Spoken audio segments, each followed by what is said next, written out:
Tanghaling tapat, nakita ko si Tatay Cesar Castillo Kayanan. Nag-iihersisyo, paakyat at pababa, hawak ng mahigpit sa bakal. Ito ang kanyang gabay pababa. Maya-maya lang ay aakyat naman siya. Kukuha ng lakas, paakyat ng dahan-dahan. Sa Luzon, Visayas o Mindanao, magandang umaga, magandang hapon, magandang gabi. Kung saan man kayong lupalop naroroon sa ngayon. Nandito tayo sa ensayuhan ni Tatay Cesar Castillo Kayanan. Pupuntahan natin siya sa ngayong araw na to. Alam ko ay pangalawang session na ito at kanina nakita natin siya dito. Nag-iensayo halos araw-araw, nandito siya nag-iensayo.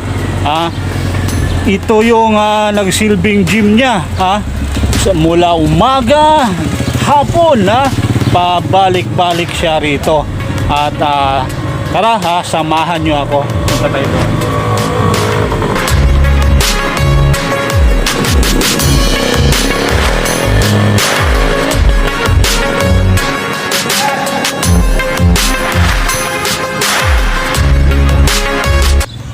Nandiyan yung bahay nila.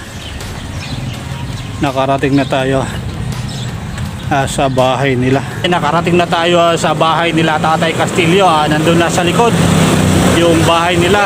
Tara, puntahan natin.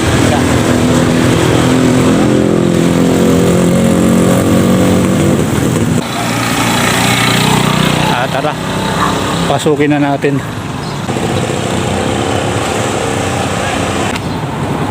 Tao po. Si Tatay. Si Tatay. Baba. Okay. Sige, babalik na ako.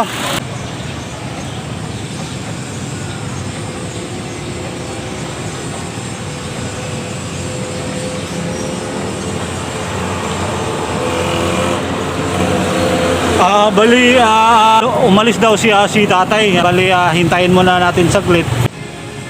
Ito nandito na si Tatay, kasalubong na natin. At pupunta na tayo dun sa bahay nila.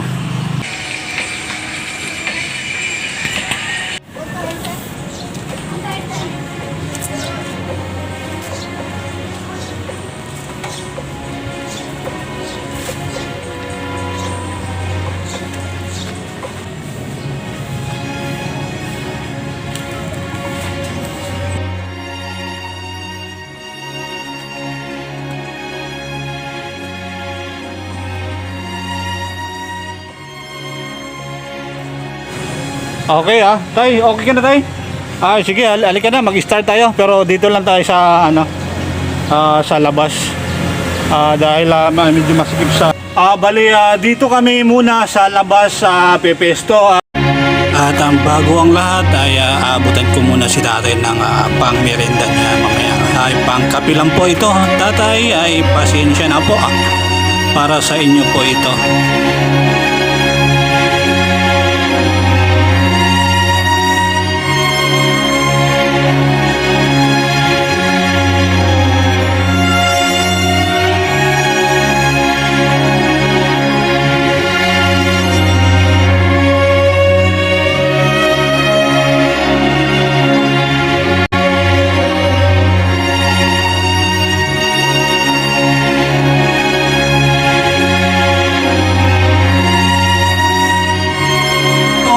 Tatay Cesar Castillo Kayanan.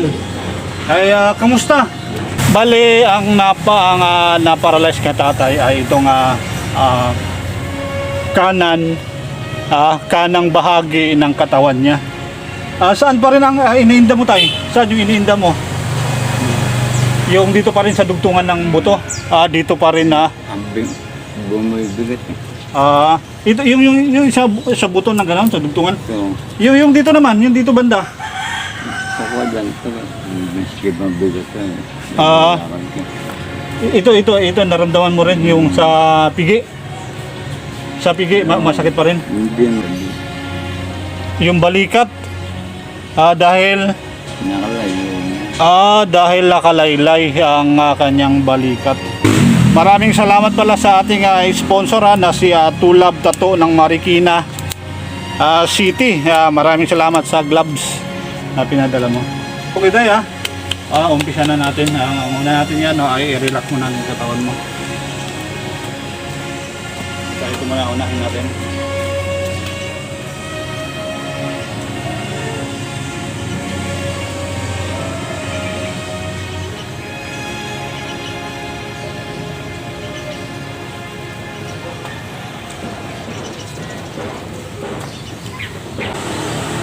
Pero ano na kayo na?